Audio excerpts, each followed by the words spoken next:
Ladies and gentlemen, you're very welcome to this afternoon session on the climate benefits of Swedish export in the Swedish pavilion at COP26. My name is Gustaf Bergström. I'm the Trade Commissioner of Sweden to the UK and Ireland. I'm very glad to see so many of you here, both in person as well as on our live session being broadcasted right now. Sustainability and enhancing people's lives are long-standing drivers for Swedish innovation. In Sweden, entrepreneurs, investors, researchers and policymakers have a proud record of joining forces to develop bright ideas with life-changing power. Today we are here to discuss the climate benefits of Swedish exports. In a recent report from Material Economics, it was documented that in 2018, Swedish exports generated climate benefits equivalent to 26 million tons of carbon dioxide. This was a result of replacement of less cream production in other parts of the world. According to calculations, in the next 20 years, it will be possible to more than double the direct climate benefits of Swedish exports. With us here today, we have a number of Swedish actors that are in the forefront when it comes to contributing to the green transition, both in Sweden and globally. First up on stage, I have the pleasure of welcoming Mr. Krister Nilsson, State Secretary at the Ministry of Foreign Affairs. Welcome to the stage, Krister.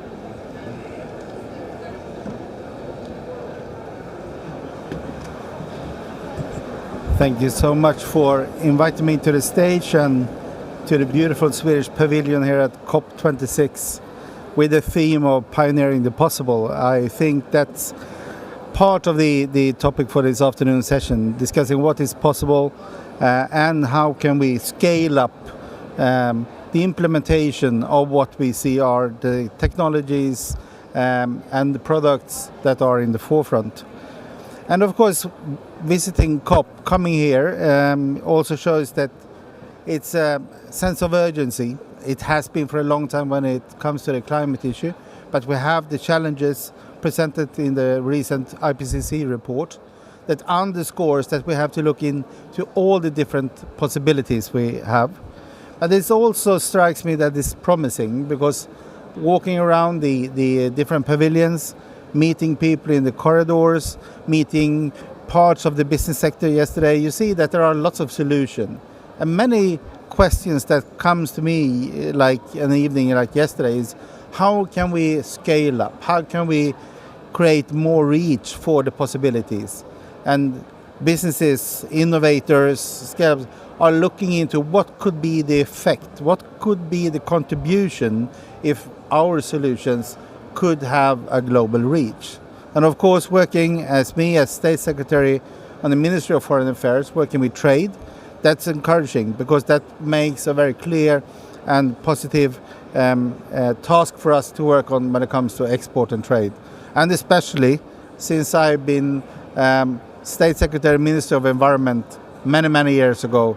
I don't know which COP, but it was long ago when we were working on the Kyoto Agreement. So seeing now the new momentum coming here to COP26, where what we are discussing here in these pavilions with the large contribution also of the business sector directly goes into what are the abilities of making new commitments. I think it's so important to see the dialogue and the borderless contribution between what is being discussed here and what is being discussed in the negotiations. So it's a new mechanism compared to at the time I was in the Ministry of Environment, and I'm very glad to be here today and discussing the possibilities and the scale-up. So, of course, when we see that we have these positive solutions, we have the possible impact, trade and export must and could be an important tool. But it's also something that should foster enabling different initiatives. We have been talking about that today. How can we address different particular challenges? How can we create more financing for good solutions? How can we have a fair distribution globally of technologies and how to work? And that is, of course, something that could be addressed based on the discussions that we have here today. And export and trade should be translated into a lower emissions and the possibility to have higher ambitions when it comes to a low carbon economy. So it enables initiatives, commitments and financing. I think that's very promising. So what we see is that export and trade can scale possibilities, but it is also important that we then work with new standards, norms and frameworks. And I think that is one of the dialogues that we have here today as well. How can we, with trade, together with the business sector and also the market itself, define what are the new standards, what are the new needs and what should be promoted? Because it's obvious, trade in general, without being the best products, best manufacturing, the best solutions to high standards, if we don't have that, of course trade is not per se positive. We need to focus on what also to trade with, and therefore I'm proud to be here representing Sweden and also with the dialogue with the business community. So another thing that strikes me coming into COP26 is that we are seen as a front runner, talking about Sweden and the Team Sweden that we often talk about. When it comes to carbon pricing, the decoupling system approach and energy infrastructure, innovation and cooperation. And I think that is just a few sentences that has been presented to me during the discussions. This is where they see that we should have more of cooperation. I think including that in what we do is very important. And I think when we talk about the benefit of Swedish export, of course we have to go back and see what are the starting point. Why are we able to have this discussion here today? And we will learn more about it during this panel and this session. But I think it's important to just highlight, and you have been talking about that of course before. One key element is the carbon pricing since the 90s. Lots of interest now, we see that's on the agenda. What has been the importance of transforming industry, transforming different sectors.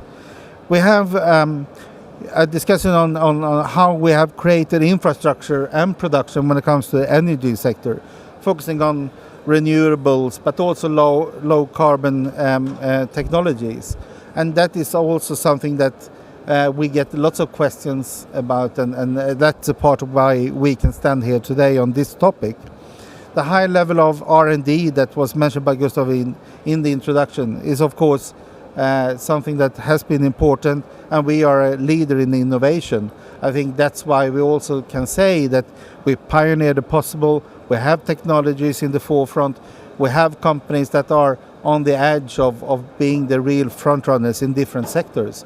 And that's why we can say that if we increase the reach for Swedish companies, we also can see an impact.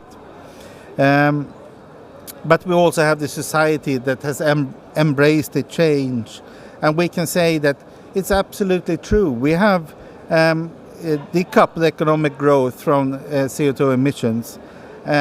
We have decreased the CO2 emissions with 24% and tripled the GDP. We had the other discussion here before. We have meetings with the delegations from developing countries. Having this as a very strong argument I think is good. We create new jobs, we make the transformation real and to the benefit of society.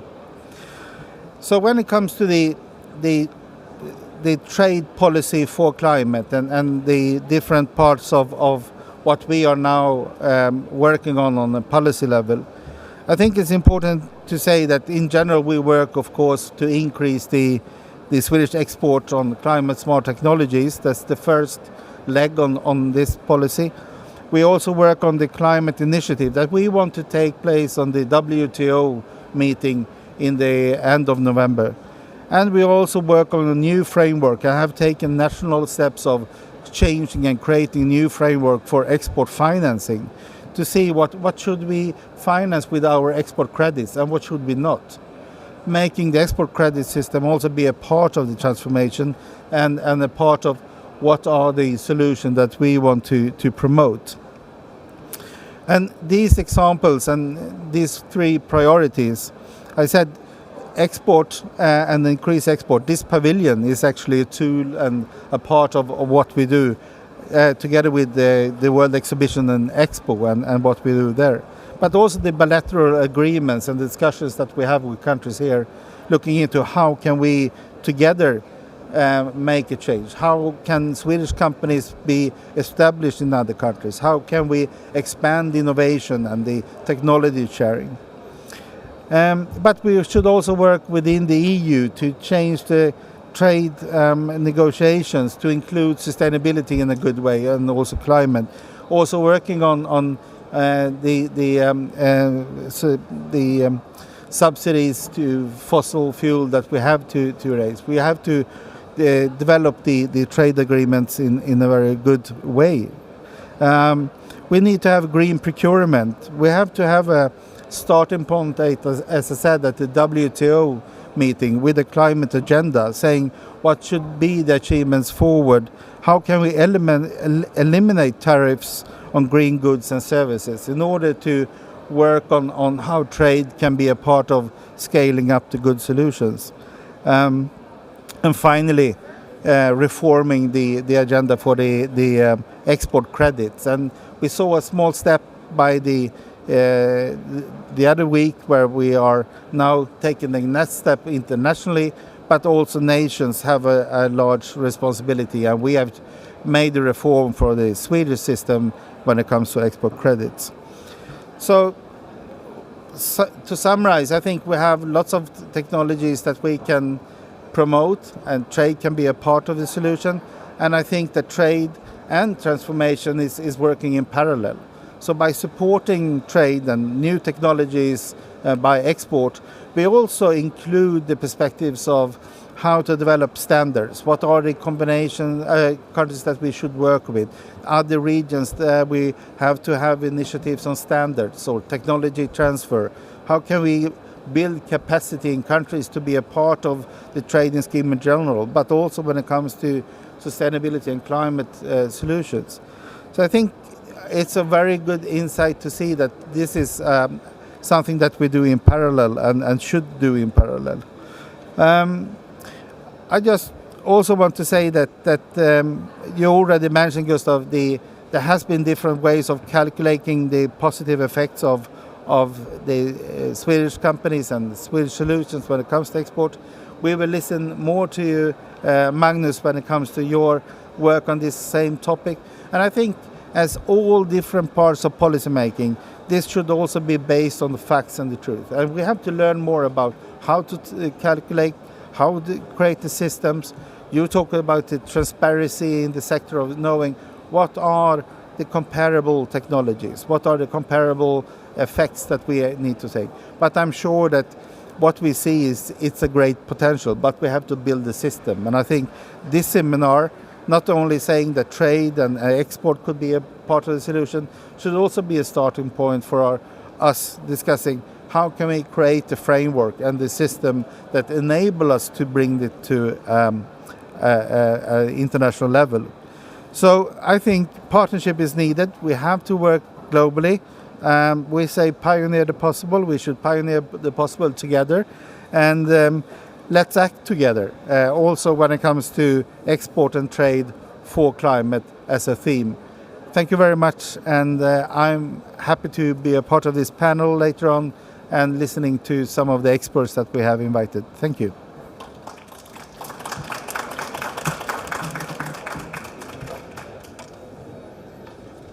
Thank you, Mr. State Secretary. Next, I would like to welcome Mr. Magnus Jiborn, who is Head of Research at the Global Challenges Foundation and also a principal at the Lund University, and he will discuss accounting for the climate impact of exports. Welcome, Magnus, to the stage.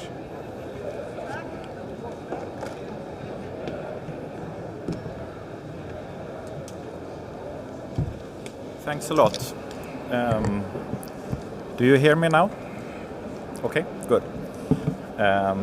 So, thanks. Very nice to be here. I just, I can see the timing here. So, my name is Magnus Jiborn, and I'm currently head of research at Global Challenges Foundation. But what I'm going to talk about today is work that I have done in my role as researcher at Lund University, and it's work that I've done together with Astrid Kandor, who's professor in economic history at Lund University, and also other researchers in Australia, Norway, and Switzerland, and so on. So it's a collaborative work. I will not go into details about this, but what we have done basically is to develop a method to account for the climate effects of trade that is supposed to satisfy certain formal conditions or criteria. And we published an article in Nature Climate Change in 2015, and we continued to develop the methodology after that. So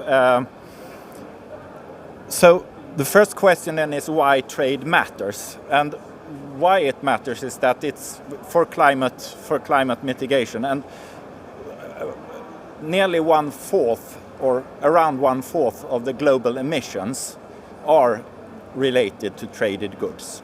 So it's a very large share of the emissions that we are supposed to try to crowd out that are related to production of goods that are traded across borders. And for a small country like Sweden, that is also a small, very trade dependent country, it's a much larger share. So close to 40% of the territorial emissions in Sweden are related to production that for export, and close to 60% of the emissions that were generated in producing goods for Swedish consumption occur in other countries than Sweden. So if Sweden wants to do something that has global climate impact, then we need to take into account how both our export and import has impact on emissions. So trade can impact emissions in many different ways. It can increase the emissions. Obviously, transportation increases emissions, and those emissions are not in the official records of territorial emissions. So that is one way that it also affects the scale. So trade has the effect that it increases the efficiency of production and therefore increases the level of consumption. So trade makes us richer, and by being richer we emit more carbon dioxide. It also affects the composition of what we consume. We wouldn't consume coffee and chocolate if there wasn't international trade. So what we consume is dependent on trade. And then what we have looked at is, in particular, is sourcing. That is where the goods that we consume are produced. That can affect emissions. It can increase the emissions or it can decrease the emissions, depending on whether the sourcing leads to a more efficient global production pattern or if it leads to a less efficient production pattern. So there has been quite a lot of attention to the risk for carbon leakage, so that if a country like Sweden has stricter climate ambitions or climate rules, that could lead to high-emitting industries moving to other countries with less strict rules. That is carbon leakage, so that would increase emissions. But it could also lead to more efficient production. So normally trade leads to efficiency gains. So if countries trade according to their comparative advantages with regard to labor, for example, then we can produce more goods with less labor hours. And similarly, if we do manage to get international trade to follow our comparative advantages related to emissions or energy sources, then we can produce more goods with less emissions. And that would be this. And then, of course, it's also very important for technology diffusion.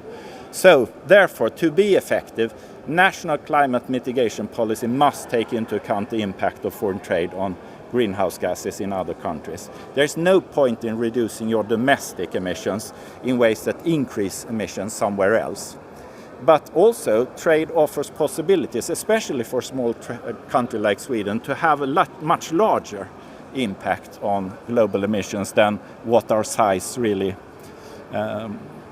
So there has been much attention then to the impact on emissions from imports, how imports affect emissions in other countries.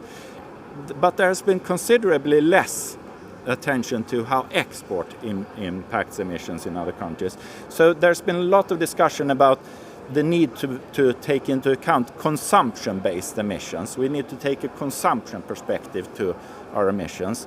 And that is something that has been pushed forward by the environmental movement, especially in developed countries, for many years. So consumption-based emissions, you don't need to read the mathematical formula, but basically you calculate it by starting from the territorial emissions, and then you add all the emissions that took place in other countries in producing goods that you import, and then you subtract the emissions, the domestic emissions that are related to goods that you export. And for most high-income countries, including Sweden, consumption-based emissions are much higher than your domestic emissions. So for Sweden, for example, the consumption-based emissions are 40% higher than our domestic emissions. And the common interpretation, and for developing countries, it's the opposite. So developing countries often have much larger production-based emissions than consumption-based. And the common interpretation is that we export our problems to developing countries, that we clean our own backyard by throwing the garbage to the neighbor, so to speak. So Krister Nilsson talked about how Sweden has been very successful in pushing down emissions while having economic growth at the same time. But there has been critique to that image by saying that, yeah, that is true, but only if you look at the production-based emissions, not if you look at the consumption-based. Actually, in later years, I think that we are also pushing down the consumption base, but this has been but the problem is that it does not take into account how emissions in other countries are affected by exports, because what you subtract is the emissions that took place in your own country. So just as imports generate emissions in other countries, exports reduce emissions in other countries because it crowds out other production. So to get the balanced image of the effect of trade, then you need to take into account both sides. So I'm just going to give you one simple example, or not simple example, one example where this goes very wrong. So Sweden produces clean electricity, and we produce more electricity than we use, and we are connected by grid to our neighbors. So we export quite a lot of electricity. And this is only the direct export of electricity. We also export a lot of electricity that are embodied in goods. So we export 35 terawatt hours and we import 9 terawatt hours. So we have a net export that is 15% of the total Swedish electricity production. And if we just look at the export to Poland, which was 3 terawatt hours in 2019, and we imported at the same time 0.2 terawatt hours from Poland, and the net result of that is an increase in Swedish consumption-based emissions. And that is not due to exporting problems to Poland, of course. It's only due to the fact that Sweden has so much more carbon-effective electricity production. So in this case, and that is actually, I think, in the official consumption-based figures that the Statistics Sweden put forward. So in reality, of course, Swedish net export of electricity to Poland resulted in a large reduction of emissions, and it's on the scale of 1.5 to 2 million tons. So that's quite a bit compared to the Swedish total emissions of 50 million tons. But that is completely invisible in both production-based and consumption-based accounting. So the problem is then that if you formulate your national mitigation targets only in terms of production-based reductions or consumption-based reductions, then maybe the most important things that we can do will go completely under the radar. And it can, so actually from a reduction ad absurdum, that what we should do here is that we should cut the grid to Poland. Then we would save emissions in Sweden, but that would be very bad for the climate. So how can you calculate it? I see that the time is running now. So what you do simply, the logic is simple, but the methodology is somewhat complex. You compare the export to what the alternative production would most plausibly be. And you can do that in many different ways, and that takes modeling, economic modeling, and it takes some kind of counterfactual reasoning, and you need to come up with some kind of plausible idea of what would happen. So what material economics do, they compare with the most plausible alternative on the relevant market. For electricity, for example, we have a common European system, so you can look at what would be the next production facility on the European market. Whereas what we did in our research is that we looked at the world market average. And the reason for that is that one desirable property in carbon accounting is additivity. You want like, if you summarize all countries' emissions, then they should sum to the global emissions, because otherwise you have a risk of double counting. You have the risk that everyone reduces their emissions, but global emissions continue to increase. So there are different pros and cons in different methods, and I don't say that our method is the best one. My personal view is that you should pick a method that works with that particular. So from a scientific perspective, I think that the existence of different methods is not a problem. From a political perspective, I think that is a problem, because you need to have a clear picture of what is happening. So just one thing. It's important not only to look at only the import side, but you shouldn't look only at export side as well. So maybe one problem is to talk about the climate benefits of exports as one area, because that one thing, the environmental movement doesn't like that, because export of steel is not good for the climate as such. But you should perhaps talk about the climate impact of foreign trade and look at the balance between how your import increases emissions in other countries and how your export decreases emissions. And what you should strive for is that, so does your export reduce emissions more than your import increases emissions? If you do that, then you do actually trade according to comparative advantages. And that is, so one problem then is that in ordinary standard trade theory, you have production factors that have a cost for the producer, and then trade leads to comparative advantages. But the problem with carbon is that you don't pay for it, so therefore there is no mechanism. So maybe if we want to, so carbon pricing, I think, is a key to creating mechanisms that go in this direction. So I think that was it. Thank you.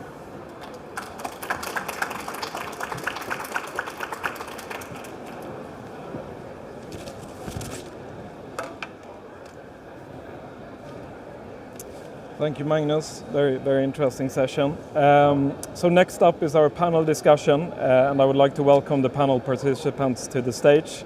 Mr. State Secretary Krister Nilsson, please welcome up, and Magnus, please take the stage again.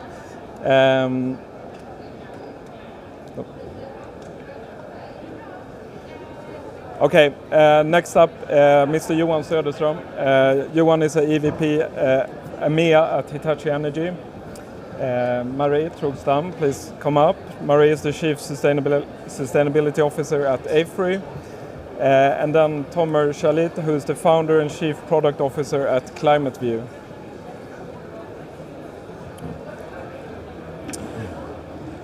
Great. Let us start with you, Mr. State Secretary. Trade promotion is key to Swedish diplomacy.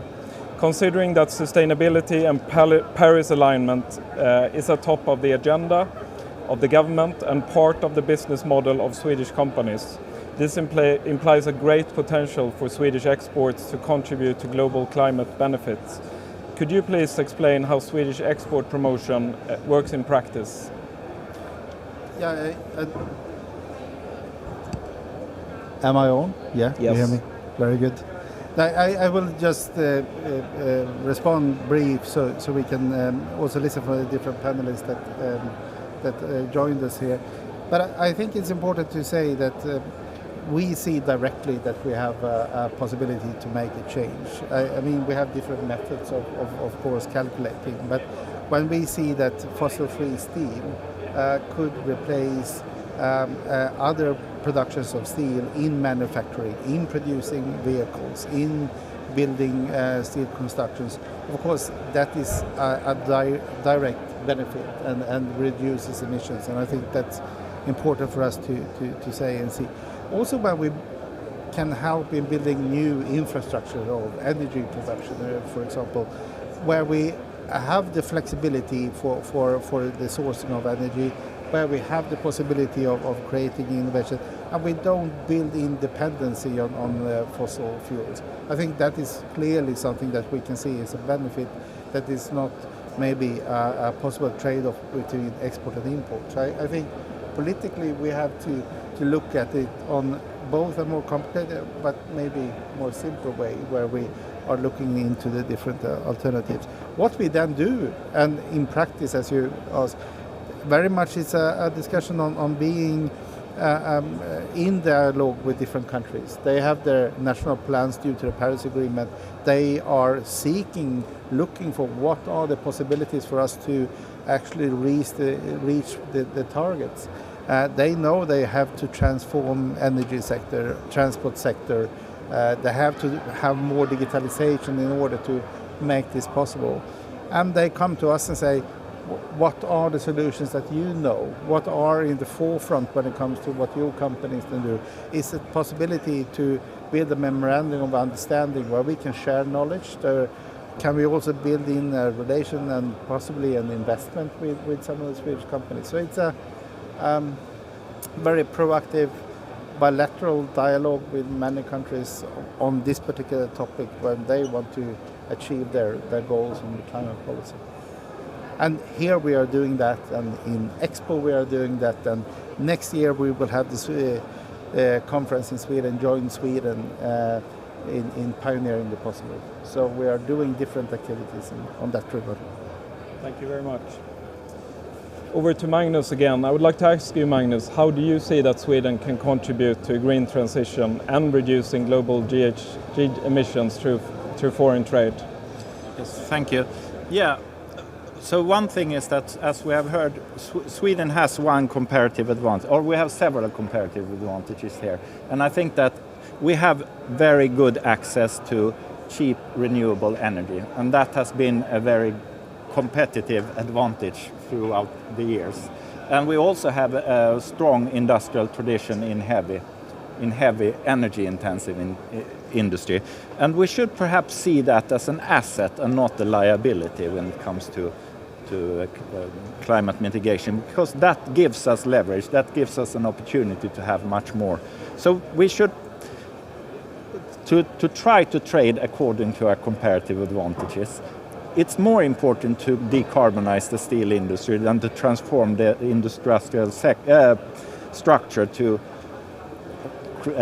producing apps instead of steel and cement and paper and pulp, so to speak. So that is one. And another is that we also have we are an innovative country, and what we should do then, and also the Swedish industry is at a high level and produces not so much products that compete on price, but rather on quality. And it's easier to take the initial cost of, for example, entering into the hydrogen economy when you have that kind of production than if you're a country that competes with cost. So what we should do is that we should take the lead in innovation, technological innovation, but then make sure that does not stop there, that the technology is diffused to other countries that need it, because we are still a small country. The really big impact is if we can develop technologies that will then decarbonize the steel industry in India and China and so on. With trade. With trade, yes. Thank you, Magnus. Very interesting. Take this off. Johan, Hitachi Energy has a very strong heritage of driving the green transition across the globe. What is your perspective on how Swedish companies can contribute to the green transition, particularly within the future power system? Thank you, Gustaf. Very good question, ladies and gentlemen. Can you hear me to start with this little thing? We have been in business since more than 100 years, and we're going to be in business more than 100 years to come. We have still a couple of center of excellences with good heritage, high voltage direct current to connect regions, to connect countries, to connect cities, villages, and give electricity to all, SDG number 7. We have also another center of excellence that's to increase the power quality of alternative current networks. So we're enabling today many people out in the world to get hold of renewables. Renewables will grow with a factor 10. We feel that we have a lot of support from the Swedish government, from academia, Magnus, from other stakeholders, from cities, etc. So we co-create a lot.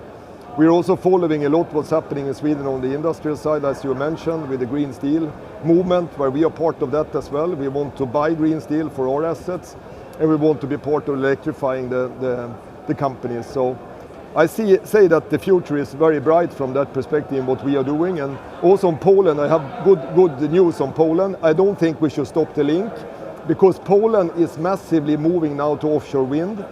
The price for carbon is starting to work in Europe. So I met Mr. Kosowski, the PSE CEO, recently, and they're really moving ahead.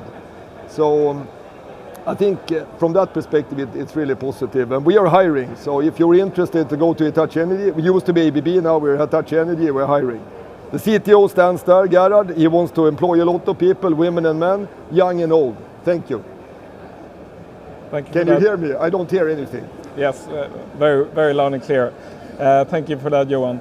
Marie, over to you. You're representing another Swedish company that is really out there pushing the limits. How do you see that Swedish companies can contribute to the global green transition through exports? Thank you, Gustaf. And as we know, Swedish companies are really front runners. We hear it all the time. We have set ambitious targets to really reach the net zero well ahead of 2050. And many of us are also part of the exponential roadmap. But what I think is key is to figure out what is your biggest impact. And as for a company as AFRY, in design, engineering and advisory services is of course through the solutions we provide to our clients. And then speaking about also one concrete example, which is our sustainability policy, where we've said we should actively seek out transformative and innovative assignments, clients and partners. And also we have our first sustainability target is to speak about net positive impact. And I think that's the area where Swedish companies being transparent about the challenges we are facing. For example, mining. We know, everyone knows, of course, there are also negative impact in terms of mining, but it's completely necessary for the electrification to happen. So being transparent about that, and as for AFRY, we address it through intelligent mining systems, addressing also the health aspects and of course human rights, circularity, etc. So I think Swedish companies combining all our climate efforts but also being responsible companies where we can really push ahead. Thank you, Marie. Tomer, it's really great to have you in the panel. You represent ClimateView. We had a really interesting discussion before, so looking forward to your comments here. You're representing a more of the startup scene here today, so it's great to hear your views. You call yourself a Swedish climate tech company, and you normally put emphasis on the Swedish part. Could you please elaborate a bit more on that? Well, two things, and I follow on what Magnus and Johan said here. First of all, innovation, and I think you said co-creation. We as a startup in the very beginning, we were a tiny company working with Vattenfall, the big energy company, working with the Swedish Climate Policy Council, Swedish Energy Agency, and Swedish Environmental Agency, and literally building our first prototype together, getting together literally in a room, working for several months, building a prototype of our transition platform. The kind of getting that cross collaboration from companies, from the climate experts, gave us a fantastic leap ahead and a real technical edge, which hard to find any other way to accomplish. So that's the sort of innovation side. And then, as a startup trying to reach out to the world, actually the fact that we are ahead and that we have that we are working with the Swedish government gives us a lot of credibility and very good references. So just there is an understanding that Sweden is ahead, and it shows in the platform. So two things, and just follow on just what you're saying. Good. Thank you, Tomer. Back to you, Mr. State Secretary. Tomer, he was discussing the notion and the importance of kind of collaborating across various parts of the system. Could you elaborate a bit more on this kind of model and how we work in Sweden to between government, academia and business to promote innovation? Yeah, I think it has been very, very important for us doing this, working together. Also, when we have the initiative now called Fossil Free Sweden, since we have the ambition to be fossil free by 2045, the whole concept of working together, sector by sector, large emitter by emitter, to see what is needed in order to reach the long-term goals in that particular sector. What can the business sector do? What should the government do? What is the research that is needed? And how can we create the support for the change also among civil society, trade unions, that actively support that we change and transform the industry? I think that's quite amazing as another part of the sector. And I think that transparent, open dialogue has been very important. We are the one or the second largest funders on research and development when we compare the EU countries, largely thanks to the business sector, but also in relation to a commitment that we from the government supports with our education system, that the funds that we do are supporting the initiatives from the business sector, that we also have a dialogue on the long-term promotion and what we do here, export and trade. I think there is a kind of contract which means that even if it's, in this case, about innovation is seen in a context that you know that we can get use of it. We can work together with the government to implement it. It will be an agenda for legislation. We will work together on the EU to see that we promote these proposals technologies that we can work. So I think, Johan, for example, you can maybe get even more into the details of how this is working from you from a company side.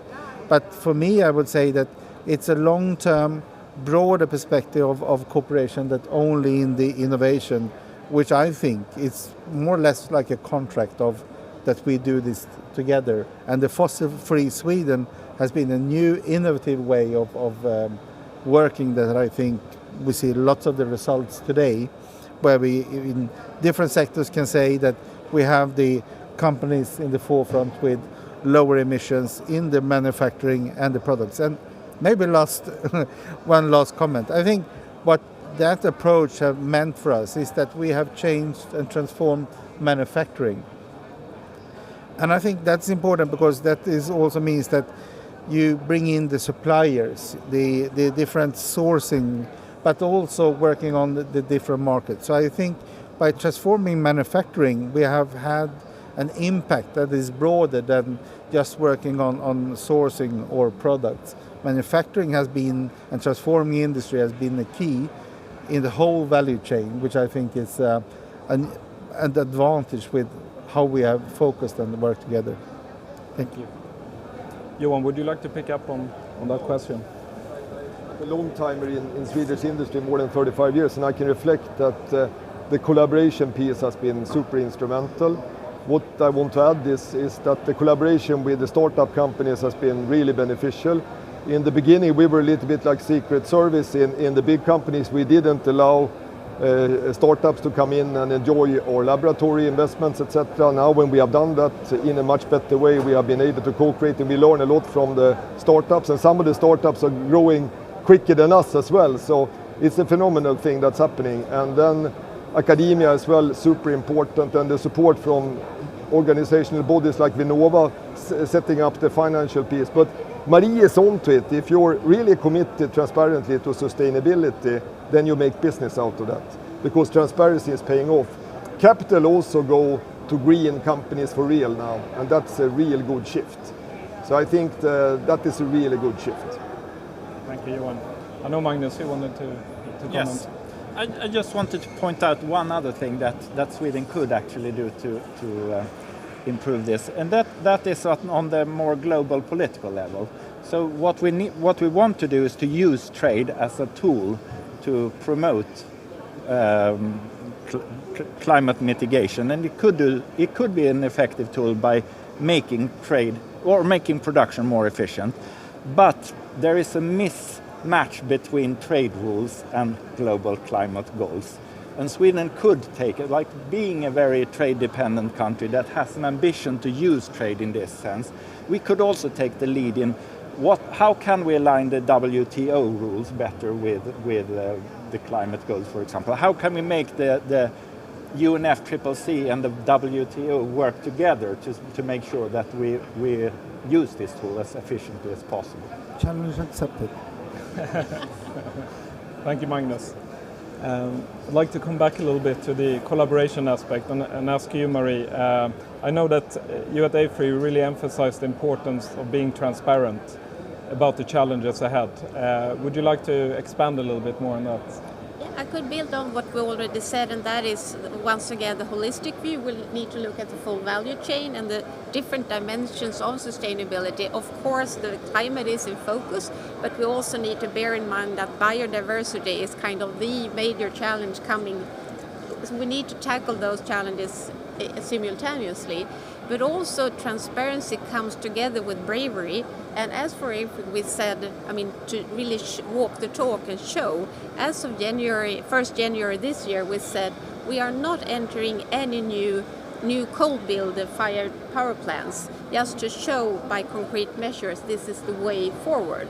So also, that goes hand in hand, I would say. Thank you, Marie. Thank you. Tomer, back to you.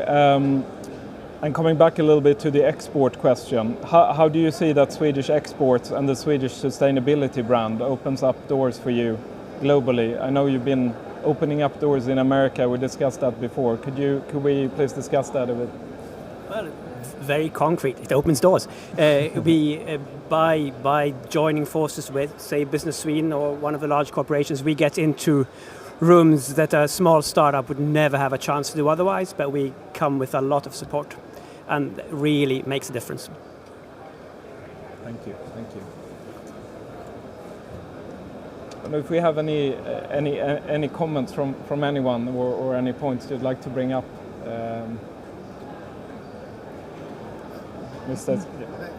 Maybe one in addition. I mentioned the export credit system, and I think what we are discussing here today, and we had discussions earlier on carbon pricing and how we can use different initiatives. But I also think, and I want to go back to the export credit system, where we have said that we should not have export credits for extraction of fossil fuels by the end of next year. We dismantled that. We have the coal plants that already we have said we should not support with export credit. I think that's a way of walk the talk, that we have lots of activities that we or plans that we need to bring forward. And I think we are doing that, and we are working then as a nation with changing our system, and we've done that. But equally important, we need to work with other countries and see that how can we grow alliances, how can we move ahead when it comes to the recommendations and the framework with the OECD, how can we have the WTO to step up. So just to one other example of what I think in the end will have effect also on export and trade. because that's what this export credit is about. So it's not only to just say that we should promote what we know today is best and better, but also changing the system so we can say, if you change your products, here is the benefit you will get from the export system. So I think it's different ways. I just wanted to mention that as well. Thank you. And Marie? Yes, just to build on that, and we had a session this morning how we could actually use then the Swedish and Nordic know-how to leapfrogging their technologies also into developing economies. But in order to do that, the team Sweden, as you, Johan, referred to, will be completely necessary. So the role Swedish companies could have really through the exports and services abroad, I think that's key with the great support from the Export Credit Agency and everything that you're doing here. Any other comments on this? Okay, Magnus? I want to pick up with what the State Secretary said about growing alliances. I think that's also key, and I think that Sweden could play a very important role there. So one key issue here is that we need not leave the developing world after. So technology development, it is a competitive matter. So once you have a very good technology, you want to keep it for yourself. But I think that there's a very strong case to create alliances that include the developing countries in key technologies, for example, like hydrogen, pushing forward the hydrogen economy and so on, to make sure that that is not something that each country does for itself or Europe does for itself, but that we make sure that it's also something where we have China and India and Africa with us on the road. Yes, I think totally agree, and I think it's so important, both in building capacity, but also transforming or making technologies more global and to different markets. And I think our Swedish companies that are truly global from the beginning, they are quite good at working at that level as well, introducing innovation systems in the countries where you're established. So I think companies already work with that kind of offer, so to say, but we as government must also do it more, and therefore last week we presented Sustainable Transformation through Economic Partnership, STEP, which is actually an initiative between all the different relevant agencies and corporations when it comes to SIDA and, for example, Business Sweden. How can we put the export and trade system together with a developing system and create a kind of mutual understanding and working together to have more effect on how to work with the developing countries. So it's not only the clear business cases, but we should also work with the development side of our portfolio and to work that. So it's happy that you asked the question or made that comment, because that gave me the reason to tell you about the initiative we just took the other day, and I hope that will leverage on what you say.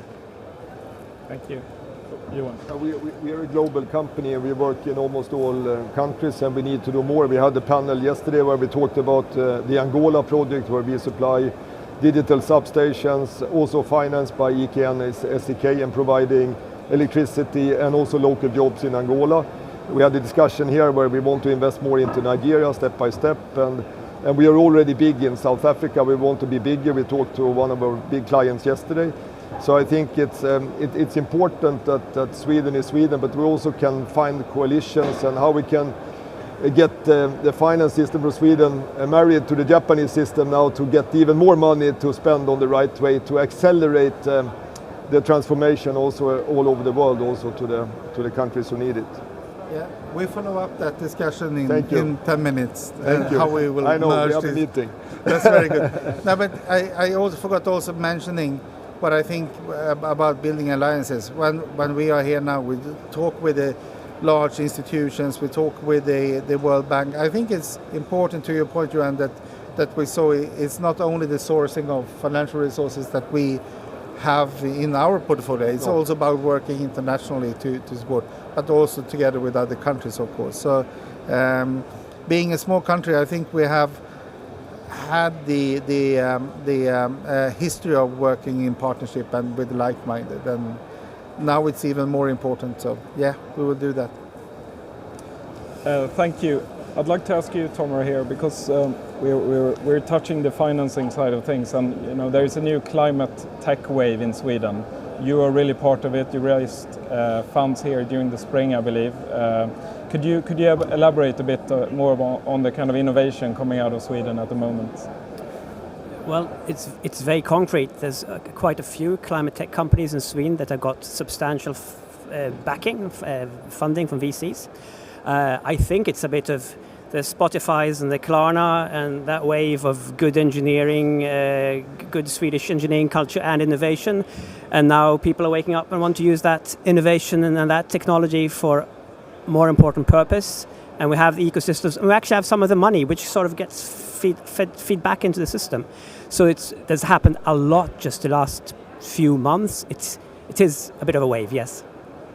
It's great to hear. We have a few more minutes. I don't know if we have any other remarks or questions, I guess, from the audience.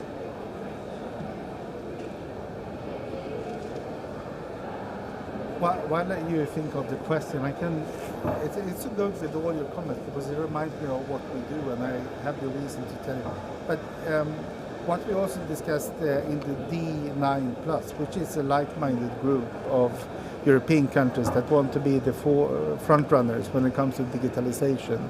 The last session we had in Luxembourg was focused totally on digitalization and sustainable development and / climate. And of course, discussing digitalization, new companies, how we should focus, and together with the Commission that were present, discuss how can we embrace, support and grow your sector when it comes to high-tech digital solutions that works in favor of sustainability and climate. So I think we have to learn more, we have to discuss more of the wave that you describe, how can we include that in the policy development as well. Okay, I think we will conclude this session, and I want to thank the Mr. State Secretary for joining and the rest of the panelists, and also for to the audience tuning in and being present here at COP26. Oh, sorry, we have a question. Apologies. Do we have a microphone?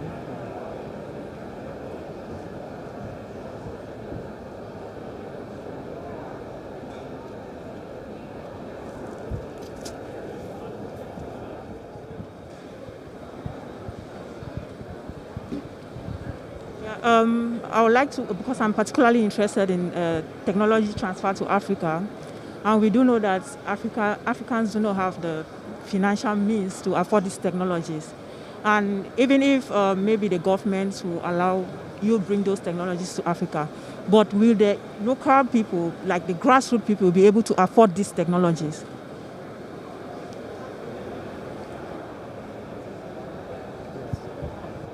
I think if I should start, I think what we can and must do is making sure that the investments is done, because in some different products and some technologies, I don't think it's the cost for the end consumer that is the biggest difference. The biggest difference is when you should actually invest in the different technologies, the different infrastructure.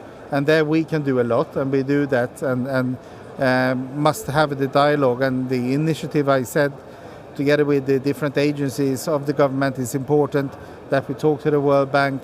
I think financing is a very important part of this COP26 as well.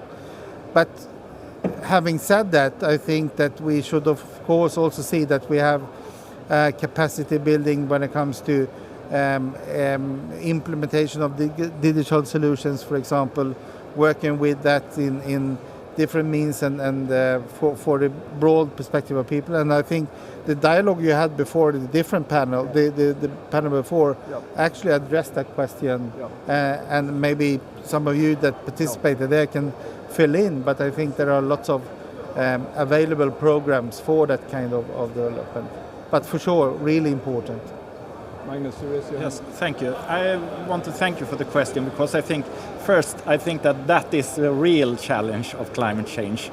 Like the issue of how to decarbonize the existing production in the developed world, that is a small problem compared to making sure that we can fuel the development that is needed with renewable energy and so on. And I think that's also, like, the problems may not be the same that we meet. For example, the technologies that are needed may not always be the same. There could be very big possibilities in distributed renewable energy that are independent of grid. For example, more small-scale renewable energy that can fuel livelihoods in rural areas. So it could be that we should focus on different solutions, but also the financing thing that many developing countries are perceived by investors as dangerous and therefore difficult, and that raises the capital cost. So it's much more expensive to build wind power in Africa than in Europe. So that is something that we could also address from a more global level. Like, how can we pool resources to mitigate those risks so that we can unlock the investments that are needed? So those are things that I think that the international community could also contribute to by thinking about how can we attract private capital to markets that are today perceived as too risky. Yeah, I just wanted to build on also the focus on local entrepreneurs. For example, AFRY, we partnership with Nordic, and they are now launching really soon their Kigali impact hub. So that's really also important, speaking also of you, to focus on small but quickly scaling up companies and what they are speaking about, impact unicorns. So we should remember the local entrepreneurship together with that. Thank you for your question. Thank you. All right, thank you everyone. Thanks a lot.